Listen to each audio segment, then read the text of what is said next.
Hello and welcome back to Modern Education. I'm the host of Modern Education, Benjamin S. Woodford, here in the studio with you one more time in KZSU Studios, right underneath the Memorial Auditorium in the heart of the Stanford campus. We are here again with you with a wonderful guest and a nice little chat around some issues that might be relevant to you.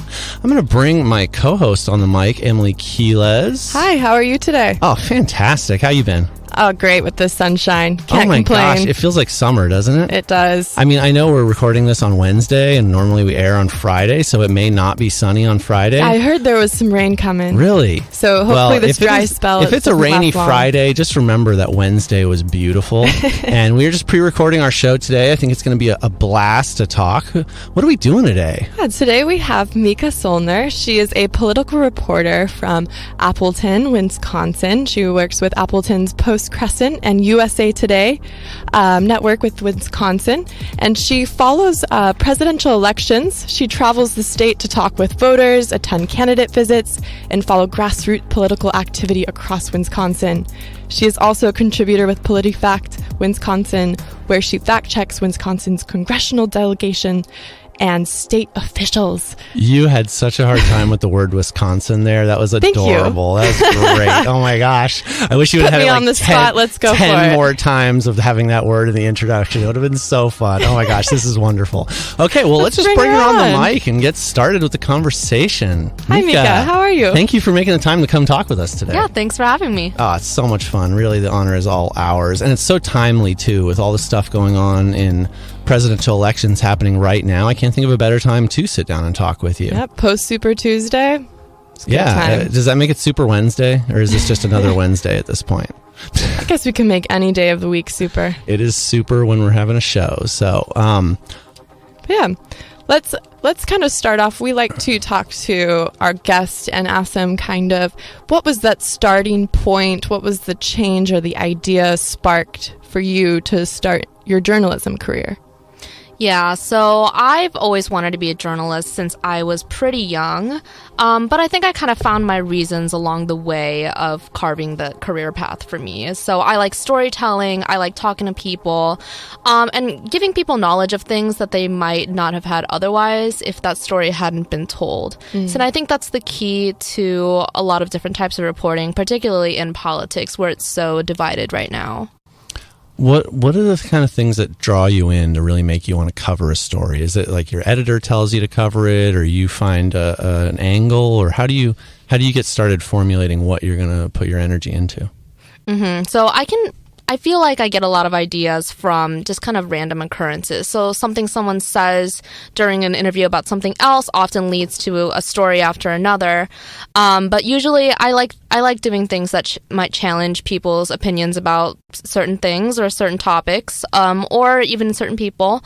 In politics, I feel like because everything is so polarized, I like to kind of challenge the status quo of what a lot of the national media presses. They might label someone who might vote a certain way as one thing, or the supporters of a certain candidate as another, and I just want to find the people who kind of break that trend. Yeah, well, isn't that sort of what journalism's all about, right? Like getting new voices out there and creating a dialogue that expands people's understanding. Yeah, absolutely. I would say so. So it seems like you were cut out for this after all along. I hope so. Yeah. Keeping up some journalistic integrity. Yeah. But yeah, I mean, one of the, I guess, going about with these divisive elections right now, very polarized, how do you go about talking to people in such a polarized environment? Yeah, so I would say the key is to build trust with people. And for me, because I'm pretty much like I'm a local reporter for most of the time, or I'm at least based in Wisconsin, I have a easier time getting people to kind of understand, where I'm coming from. They like to see people invested in their community. They know that I'm not just someone flying in or like coming in to ask them about, what they think about the election. I'm someone that lives in their community and can relate to their issues because not only do I have a presence there, but they understand that I understand like the ideologies behind the state as well as kind of the atmosphere and landscape. That's so important too, right? I mean, to come in from the outside and say what's going on in an area or a culture or a state, it's really hard to do, and it's hard to do well. I mean, it only goes so far. Yeah, and you need to really familiarize yourself with what people are thinking, what they're feeling, why they have the position they do, and I think your being local does give you a certain lens that someone from the outside can't really get. But what are you doing here today? Yeah, so I am actually just talking about Wisconsin with a few other battleground state reporters just about the 2020 election on this panel at Stanford. And I'm really excited just to kind of share what's going on in swing states, because I'm sure in California that's probably not something you might be familiar with. Right, yeah, we're pretty rooted in where our elections go most of the time. It's almost hard to wonder if your vote matters in a state like this when it's so clear who's going to win. I mean, not always, especially right now. There's a lot of contention going on in Democratic Party, so it's hard to say. But do you want to fill us in a bit about where the swing states are at and kind of where you're thinking you're going with your coverage or what you're seeing as trends? Yeah, so I really think that Wisconsin's going to be a huge toss-up, at least from what I'm seeing right now. There's a lot of activity happening on both sides of the aisle. Democrats are really trying to invest in the state largely because of Trump being able to flip the state in 2016, which isn't something that hasn't happened since Ronald Reagan. So they hadn't voted for a Republican. Additionally, I'm seeing a lot of activity happening on Trump's reelection campaign to try and maintain that status quo and keep Wisconsin red going forward. So it's really whoever wins this state will really determine the trend for the future.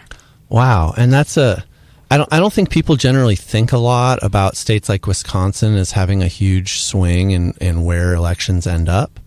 Why is that the case, or why could that be such a powerful turning point, or a sort of pointer for other parts of the election too?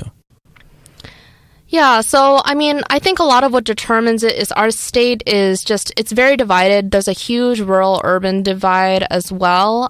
So that's definitely something that really makes it kind of split ideologically. And we do have the the electoral college votes that are needed. Sorry. No, it's fine. And so I think that's really just going to really shape the national outcome of the 2020 election. Yeah. And I'm curious because I really don't have a lot of background on this with Wisconsin switching kind of blue to red or red to blue. What do you think were the conditions that made that happen in the last election? Well, so Hillary Clinton didn't come to the state when she was campaigning, which is something that's been used as a talking point both on the left and the right. Additionally, I think that maybe rural voters felt that they were possibly left out of some of the outreach, as well as minority communities and people of color within the state. They didn't really get that knock on the door until the last few days before the election. So this time around, both sides are really trying to reach people early on as possible. So they felt like they weren't being listened to, particularly in the state, would you say? That is something that I'm hearing from voters. The Democrat. From both sides, both sides, okay. Wow. So you're saying that you're seeing more of that increase in Wisconsin now in 2020? Or are we still... Yes, yeah. So grassroots activity is huge. there's a lot of activity in trying to recruit volunteers to come work for a party. The Trump's reelection campaign is really heavy on big data, so they're collecting voter information and data really early on and investing millions of dollars into that. On the Democratic side, we're seeing really, really early outreach towards certain communities that they want to get to turn out in November, particularly around the urban areas of Milwaukee and Madison. But they're also trying to reach some of Trump's base in rural communities as well. So let's describe or talk about more of that urban versus rural split. Does this have a lot to do with the jobs that are available? As I know, a lot of that has been under discussion with manufacturing jobs in America being cut and throughout the years continuing being cut. And one of the frustrations within this rural, I guess you can say, more conservative argument in politics at the moment, or the economy at the moment. So is this what we're seeing in Wisconsin as well?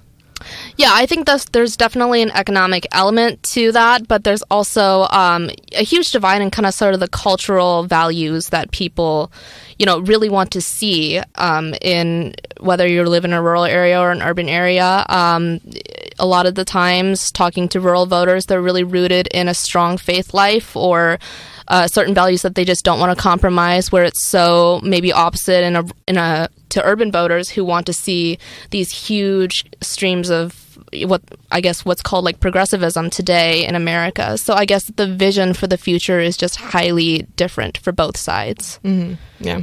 So how does that, I'd like to dive into some of the stories of these voters, since you go out and talk to voters in the area. So would you be willing to share some of the stories and opinions that a lot of these voters share? Sure, absolutely. So I actually shadowed some canvassers from our local Democratic Party. And so, not a lot of people answer their door, but the ones that do are always willing to share. So we ran into this one guy. He'd voted for Trump, but he was willing to talk to the volunteer that was wanting to ask him questions. And he was really interested in probably voting for Trump again, particularly because he really liked the America First agenda and putting, the United States ahead of other its international counterparts. But on the other side of that, he also didn't really feel negatively about some of our Democratic leadership at the state level. So the people that were canvassing saw him as a voter that they could possibly flip. So that's kind of, what we're seeing on both sides. They're trying to get to those independent thinking voters that could possibly switch one side or the other, even if they voted one way or the other in 2016. Yeah. So you mentioned something about big data, Mm-hmm. right? What does a presidential campaign do if they have, a large set of data on their possible constituents? How is that even used? Do you know? Yeah, so big data is kind of a newer phenomenon. It kind of started, really blowing up during Barack Obama's campaign in around 2012, 2008. Campaigns really invest heavily so they can really track people's interests, whether it's the magazines you subscribe to or your income levels. They take all this personal data and really trying to narrow you down to how you might vote. If you subscribe to a certain magazine, maybe like a women's magazine or, anything really, they could say, oh, maybe this person, it tends to vote Democratic, or if they're in college, they might be Democratic, or if they are, a member of the NRA, they can track you as maybe possibly a person that might support Trump or a Republican. Mm-hmm. So really, it's just about kind of collecting information about people and using it in a way that might help them advantage their target. Now, there's a kind of a almost scary story in the background of starting to use big data. I believe it was Target, as a retail, started creating these very targeted, no pun intended, advertisements where they would send out mailers to people that looked like it was just the same mailer as everyone else, but it was very customized to that exact person. And what happened is people started receiving mailers that had, say, pregnancy advertisements because, maybe even a teenage girl got this. I think that was the actual story. A teenage girl got this and her dad saw it and was like, wait a second, and basically found out that she had gotten pregnant long before she even knew or was talking about it, because, or maybe she knew, but like before she was talking about it with anyone, because of the way big data was used. And it was a huge, violation of privacy. And the companies realized they had an algorithm that could predict this kind of thing, but maybe it was unethical to use it. And I'm just wondering, with all the data losses, Facebook, leaking our data and all these big companies using data, are there ethical concerns or questions or even a conversation about how that data is being used for election purposes? Because it seems like there's a lot of gray area there with advertising, targeting certain people for very specific beliefs and using that to actually swing an election. Is that conversation happening, or is there any input on something like that? Yeah, it's definitely controversial. Some of the experts I've talked to on big data say that it often leads to disinformation campaigns that are really going to narrowly, target voters in a way to either make them not show up on election day or give them false information about a candidate or background about someone. Another thing is you could be seeing ads like, say, Republicans vote on one day and Democrats vote on one day. So that's spreading of misinformation. Right. In addition to that, they think that could lead to voter suppression in a sense, just like what I just said. So you might be seeing more of that, especially spiraling online with social media having such a heavy influence and presence. Right. That's kind of scary to me, isn't it?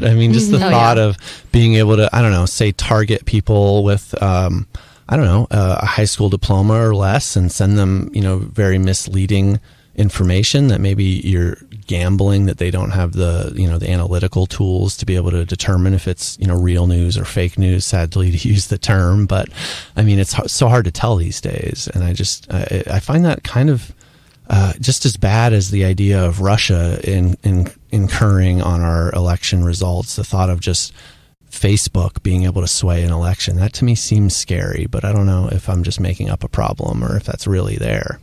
Yeah, well, a lot of voter classification has been going on for pretty much all presidential elections. It's just the fact that we have way more tools that those ethical dilemmas start to come up. What does this mean? Like that we're categorizing or predetermining how a voter will swing, like you're saying with this Trump supporter who could possibly still side with some Democrat candidates, but yet he would probably, I guess I'm assuming with some algorithms because of the way he voted, would only be given Trump supporting dialogue, per se. So it doesn't really open up that potential conversation, at least, right? Yeah. Do you think it's still possible to have a fair election with all of these things happening at the same time? Yeah, I think so. And I think that's part of the reason why people do want to get real volunteers at the door as well, so they can actually talk to people face to face. And find out more about them by just having a conversation instead of just relying on these digital tools that really only give you a glimpse into someone's possible leanings, because they're never a guarantee. Yeah, true. So you're saying at least in Wisconsin, they're still pushing that volunteer grassroots, talking to people rather than keeping it all for technology's purpose. At least, hopefully. Yeah, we're seeing a lot of that, yeah. That is good to hear. So, Mica, what are some of the things that are drawing you right now in the stories you're chasing? Or what are you hoping to cover in the next couple months? You have some interests you could share with us? Yeah, I'm really interested in, identity and demographics. That's a huge topic today. And I know that a lot of times I feel like identity kind of gets lumped with the Democratic Party and their emphasis on diversity. But it's something that I'm also seeing on the Republican side is they're trying to create a more diverse base. So they're trying to do more outreach into some of the Democratic strongholds into the state. Additionally, I'm going to continue hoping to follow big data and looking at what's happening on the ground. I think I mentioned earlier, I do like talking to people that kind of break the trend that we're seeing nationally. So I did do a story about women for Trump. Oftentimes they kind of get repped as, the small section of women who voted for Trump, but really it's kind of a big movement. I talked to a lot of women in the state who have been following his re-election campaign closely. Can you give us a little preview on what some of the things you're coming out with from those conversations? Yeah. Really, I felt like that whenever there was a story done about President Trump's female base, it often kind of asked the question of like, how can a woman vote for him? And my goal was to ask the question of why did they vote for him, and why have they kept up supporting him? And so a lot of that had to do with, like I mentioned earlier, cultural values. They're often had a strong stance against abortion, and they're either pro or Second Amendment, and they are often very strong in their faith as well. So they like Trump's rhetoric, and they like how, you know, he's different from what they've seen before. And another actually interesting point about that is they were really opposed to kind of modern feminism, which is something that we're seeing largely in the national culture, post Me Too movement and all that. So they really just don't affiliate with that, and they really kind of view it as this liberal idea. Yeah. Now, do you see any way to bridge these ideas? I mean, is it always going to be identities at odds in our politics these days, or do you see any room in these conversations and like your feet on the ground of room for middle ground and conversation between the two sides, or the opposed identities, so to speak? Well, I think at the end of the day, people just want safety and security and economic stability. They want to have a job, and they want to be able to support their families. So I think, largely the goals are the same. It's just getting the solutions is going to be what's driving people apart. Yeah. And I agree with that. I think when you phrase things in terms of the popular media culture, like the conversations that people are seeing on TV, I hear people very easily choose which side they're on and defend it, whether or not they have reasons or facts or anything. They just stick with it. But I think when you start digging in and really having conversations with people on either side, most of us really want a lot of the same things, right? We want our family to be able to go to college, or we want, gainful employment and security and the chance to be able to live the American dream. And we all sort of live in this world where we would like that to happen, but then the how we get there, or the identity that we think will take us there, I think becomes almost a sticking point to stop, real conversation at least on the national media level. And it seems like people just keep going back to these, popular conversations that everybody's familiar with because they're easy to frame and easy to say, and everyone kind of already knows the answer. I don't know. Do you feel like that's an accurate view of what's happening outside of just what's happening in media?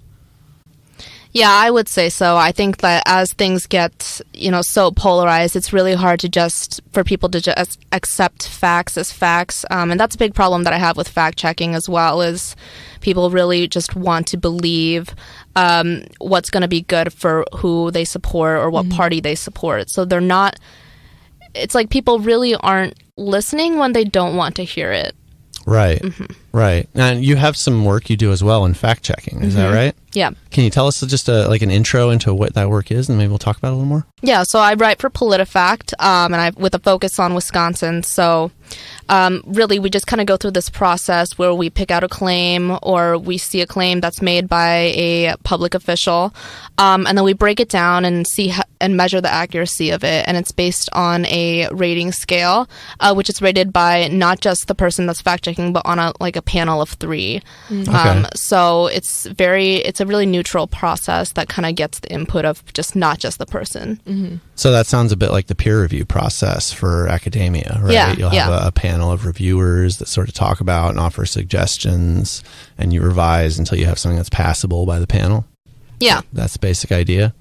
So you mentioned that there's some frustration in there, right, around, fact checking and fact ignoring, or, sort of questioning whether something is a fact.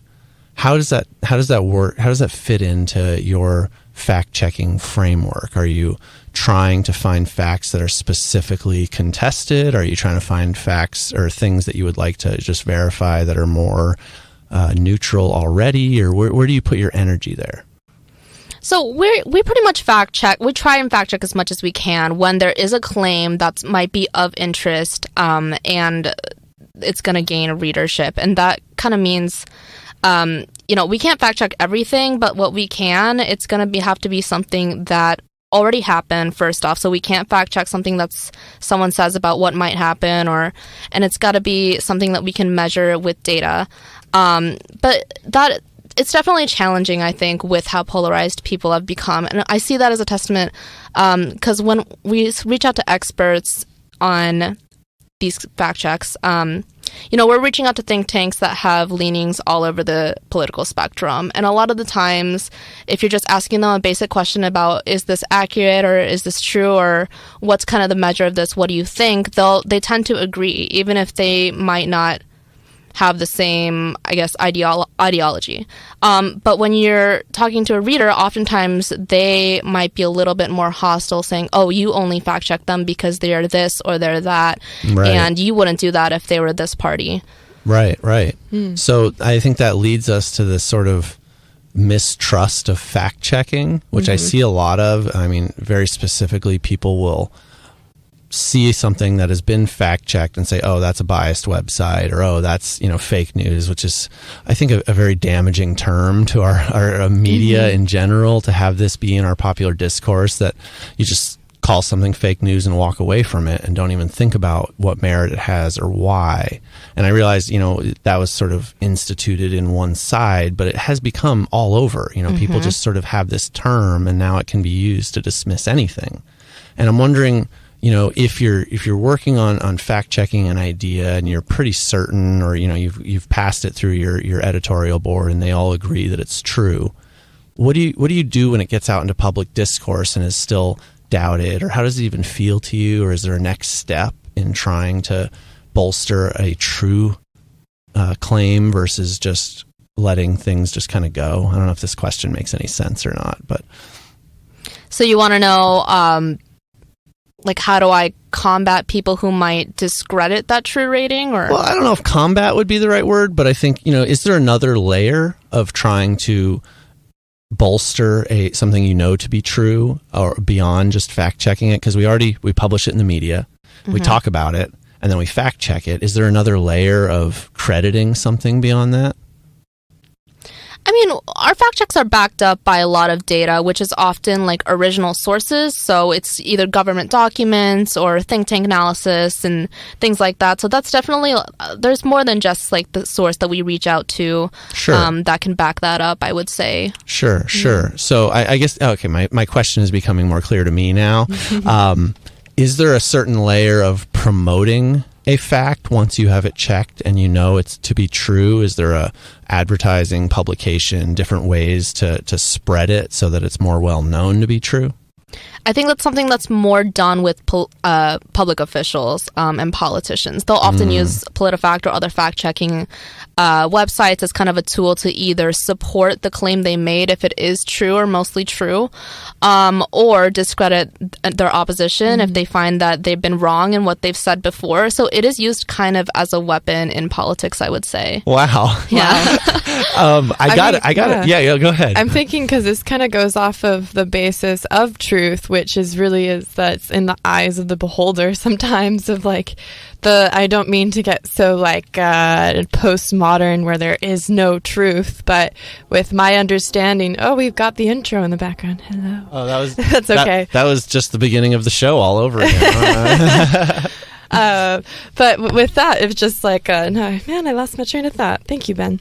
No, but with truth, postmodern, I don't mean to go too far with that, but I do wonder, with my journalism, going in and talking to a lot of people, as we were discussing before we went on air, with when you end up talking to a lot of people and bringing out that human element, really you can find any truth between it because of the basis of, I don't want to say opinion, but how they view their situation.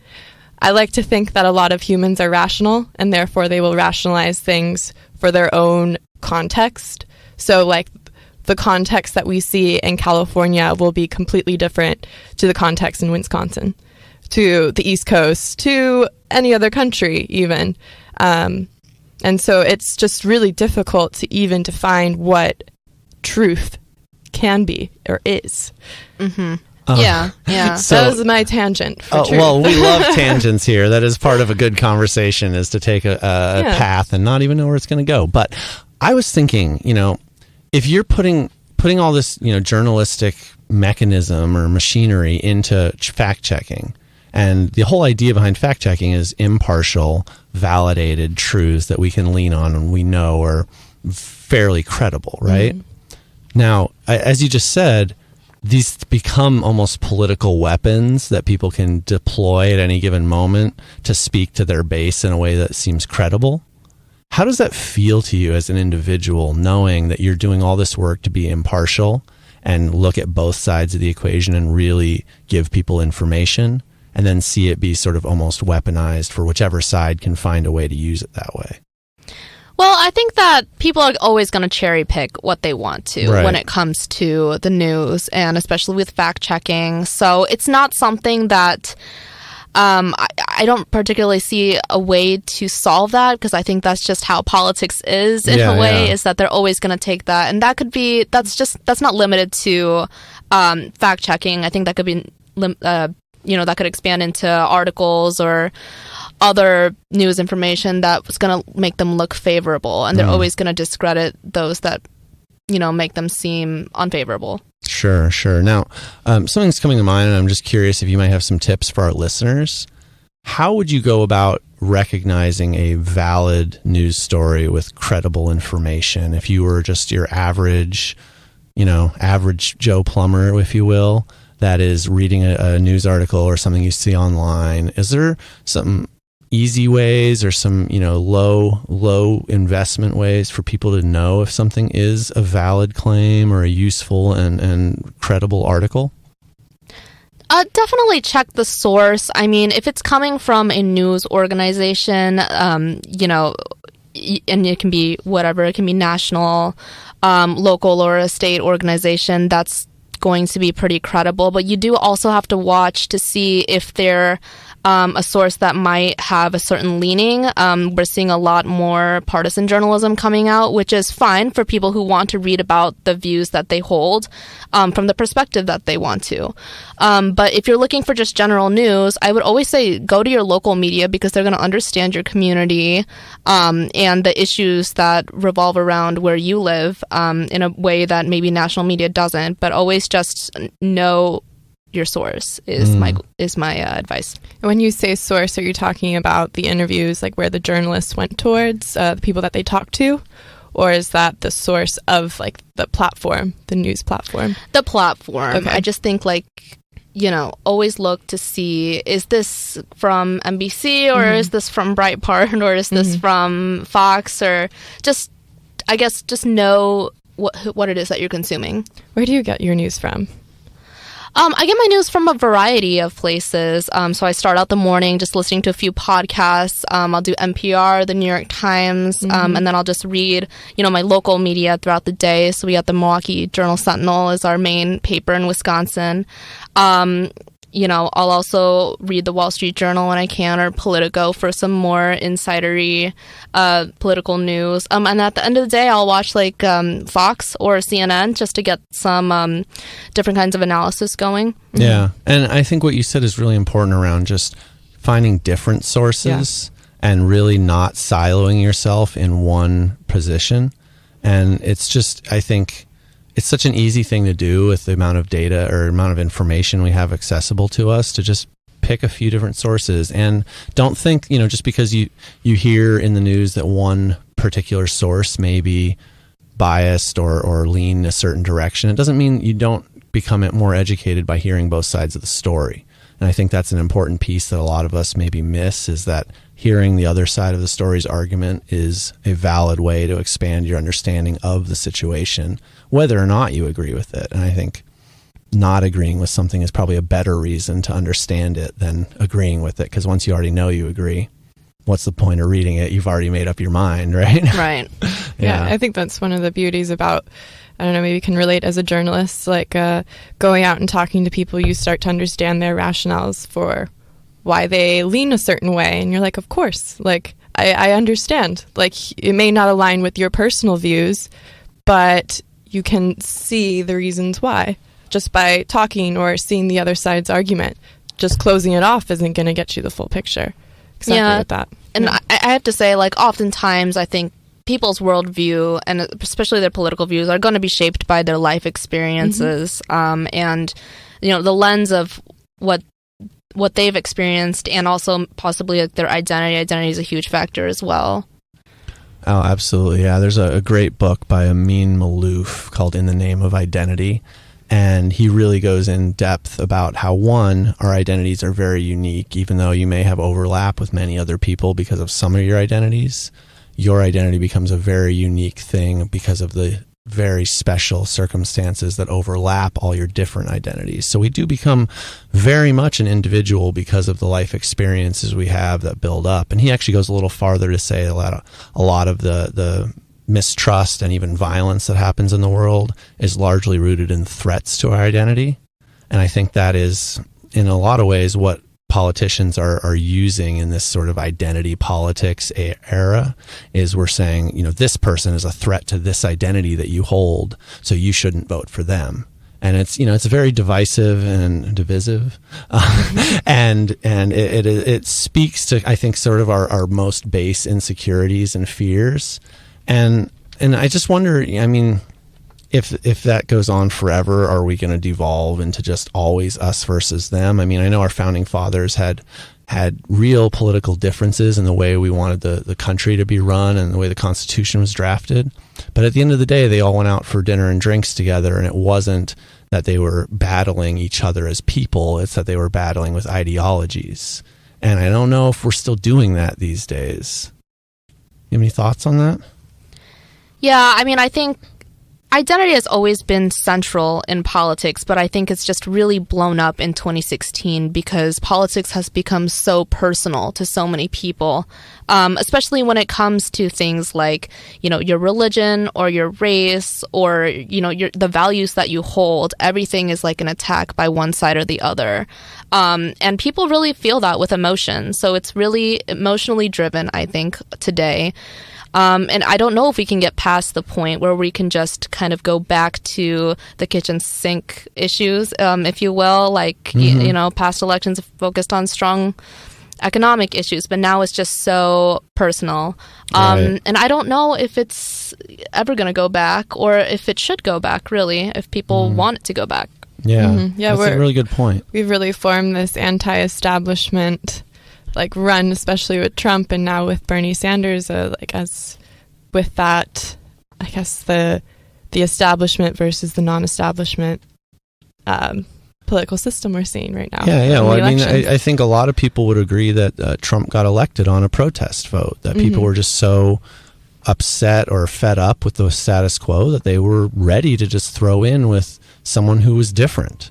And I think maybe we're seeing the same thing now with Bernie running, and maybe that might be the same thing that gets Trump reelected. It's hard to say, but I do think there's a layer of this just so fed up with the status quo that people are willing to do anything to see some change.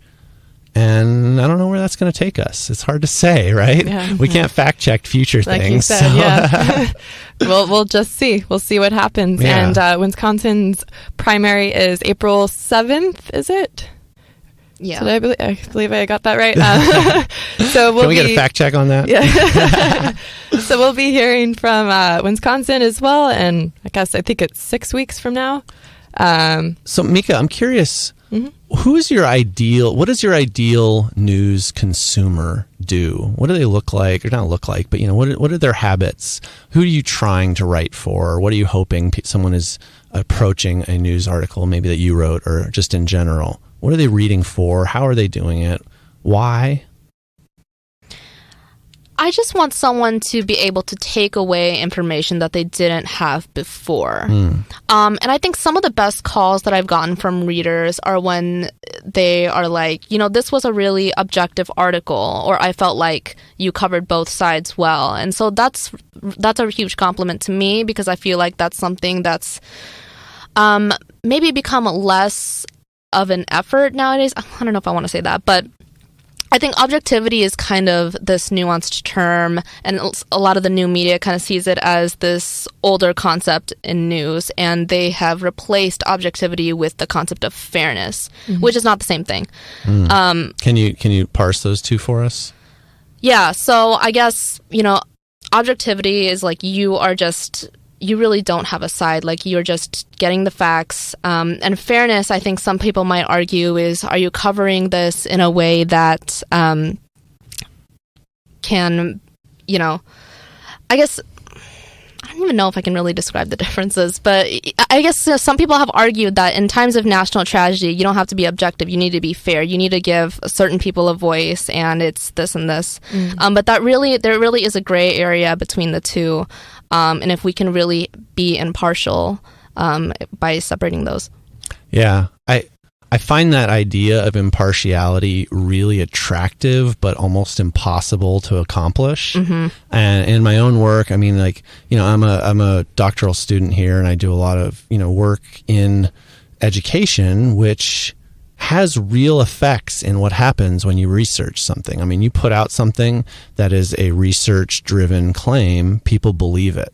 And if you put out a claim that is misleading or even true but hurtful to the people that it affects afterwards, there is a certain level of, philosophically, you have to ask yourself, yes, this is true, but does that mean it needs to be exposed to the world? Does that mean that people are going to benefit from this truth? And, we talk a lot in our scholarship and in thinking through scholarship as far as what is the impact of this? And some research really could be done and would expand our understanding, but would have a negative impact. And you maybe should choose, or, we at least urge to think about choosing whether or not that's a line of research you want to take on. And, at the same time, just the credibility of what you're putting out there as a journalist or as a researcher or as anything else that's really putting out things that are assumed by the people reading it to be credible. There's always this question of, what is going to be done with this, right? I mean, like a fact checking, for instance, we were talking about that and how it can be used as sort of a tool in political discourse for better or worse. You don't have any control of it at that point, right? And I mean, one of the examples that I've always leaned on is Albert Einstein creating his famous E = mc squared equation. And soon after, it got out of his hands and created the atom bomb and was dropped on Japan. And he urged everybody not to do it. He strongly urged not to use the bomb, but his idea kind of ran away from him and became something that he kind of knew could happen, but he was a scientist and a truth seeker, and he was putting things out because he believed that their truth was more important. And, things like that I think are a little scary from the standpoint of putting media or truth out into the world and not knowing how it's going to be used or how it's going to be interpreted or misused. And I don't know. I mean, does this come into play in the way you think about framing a story, or how do you approach the kind of ethical and philosophical underpinnings of seeking truth for an audience that you don't know what they're going to do with it? Well, I think that it's better to provide people with the truth than to have them not know what's going on. So I think awareness is really important, and people are always going to do what they will. And if it's based on accurate information, I guess there's really nothing we can do. And I think that is a question that we should ask ourselves as journalists, is how do we handle kind of the spread of news in a way that maybe isn't always accurate in its intention, if that makes sense, like what it was intended for, if it's used in a way to kind of support something that it wasn't meant to. Mm-hmm. Right. Yeah, we have this fancy term, in the public interest. So if which is such a broad thing to even say, first of all, I want to say. But so, like, if it's in the public's interest, which in the interest could mean a variety of things. Right. It's one of those things that just, there really is no boundary. Like, oh no, we shouldn't say that. We can't. Right. It's just, the purpose of journalism, spread that truth, spread the understanding. Hopefully it gets to someone. This sort of brings me back to my teaching days and just thinking about, you never know what people are going to do with information. Mm-hmm. And it just comes down to me to trust, right? You have to trust that if you're doing things with the right intention and you're putting out information that you believe to be true and accurate and useful, that people will find valid and useful ways to put it out there. And I don't know. I mean, I think that's at least what I had to do with my students, is just trust that whatever information I give them, they're going to take it and make their own meaning out of it, and that's going to be good for them, even if I don't know what it is, or even if I don't approve of what they do with it, right? And I guess that's probably true just on a bigger scale with media as well. Yeah, and we're under a lot of pressure for that because there's so many platforms. There's so many, I guess, more separated audiences between the platforms themselves. But I wanted to kind of get into what I've realized, how you have had these discussions, like you have a discussion later today with Meet the Press at Stanford. And I was wondering kind of how important it is to kind of humanize the journalist, the person behind all of this media, which is one of the reasons why I wanted to bring you on today, because I understand as a journalist myself, sometimes the journalist gets washed out underneath, or maybe for the better, maybe for the worse. But I, at least what I was seeing with the fact that you have a talk and discussion, how important it is to be a face in, I guess, the political discussion as a journalist.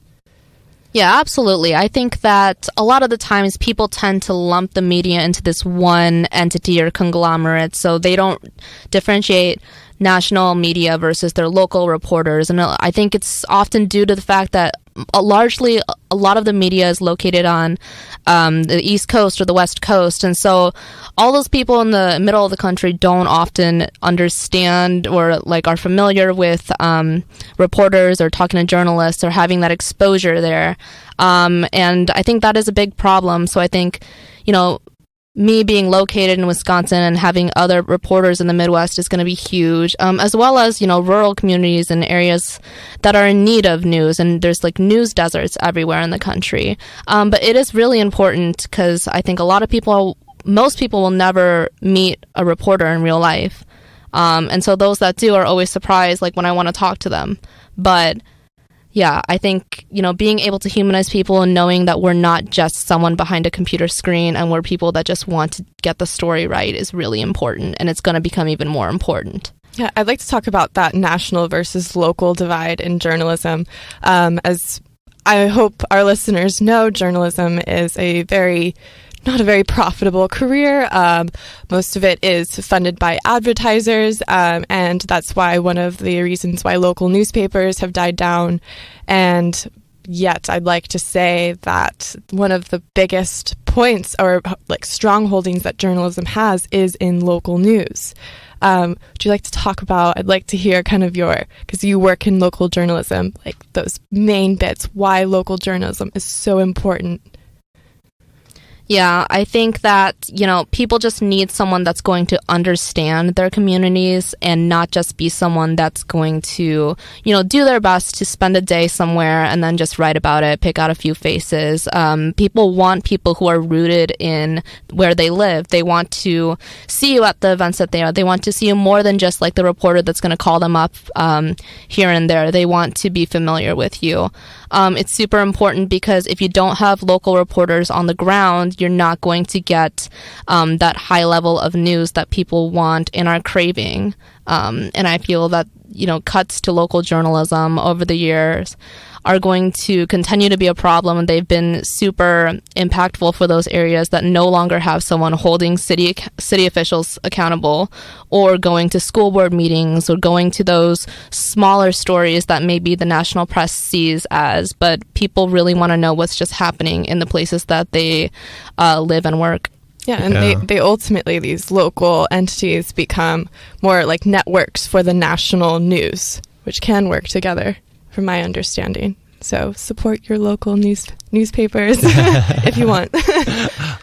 So I know it's hard to believe, but we're just about out of time. I'm curious, since we just have another minute or two, do you have any closing thoughts or sort of really big takeaways you hope people would bring into their life as they are consuming media or following your stories moving forward? I think my goal is I want people to kind of maybe get out of their own worldview and try and, I don't want to say reach across the aisle, but understand where a person's coming from, especially when we are so divided and we're so set in the way that we want things to go or who we want to support. I guess just understand, why people might think a certain way instead of just labeling us labeling them as one way or the other, and that's definitely something that both sides can improve on.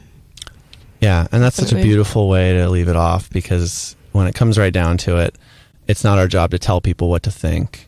It's our job to give them information. Mm-hmm. And we just hope that they will seek out all the information that they need to form a well thought through opinion of their own, right? Yeah, absolutely. Absolutely. Well, we hope that our listeners got a great chance to form an opinion today and to familiarize themselves with Mica Soellner's work. You can find her, I'm sure, on the internet and at her news sources, and we would love for you to follow up and see what she's doing. I am here with you one more time with Modern Education. My name is Benjamin S. Woodford, here with my co-host, Emily Quiles. And we will be back every Friday from 3 to 4 p.m. for your commute as we dive into a new topic and dig into something interesting that hopefully will enlighten your day and give you a little bit of a glimpse into something that we think will be interesting and fun. So come back each week and join us for another show right here, Fridays, 3 to 4 p.m. on KZSU Stanford.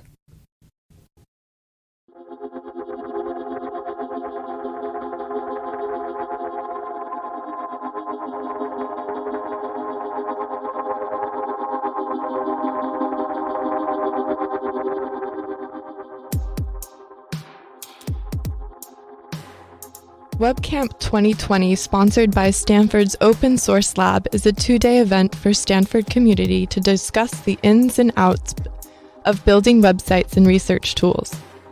Learn about web and UX design, project management, content strategy, writing for the web, and web development. The event is free. It will be held on Friday and Saturday, March 27th and 28th in the Tressiter Oak Lounge at Stanford. For more info, call 650-725-6464. Stanford's Entrepreneurial Thought Leaders series brings individuals from all disciplines to share their insights. On Wednesday, April 8th at 4:30 p.m., Annie Cadve, managing partner at Red Point Ventures, will be the featured speaker. Cadve's firm has backed companies such as Netflix and Stripe. She earned her BA, MA, and MBA at Stanford. The free talk will be held in NVIDIA Auditorium in the Hung Engineering Center on the Stanford campus. Have you ever wondered why bros don't talk about family issues, depression, or heartbreak? So have Holmes and Young Kipper. Your host of Really Bro, Wednesdays at 2 p.m. on KZSU. So they're going to try to do something crazy. 2 bros talking about emotional issues where everyone can hear. That's right, spicy. Tune in for real talk from 2 real bros and an insane amount of bro puns. Really bro? Yeah bro, really. From 2 to 3 p.m. every Wednesday afternoon on KZSU 90.1 FM or streaming at kzsustanford.edu/live.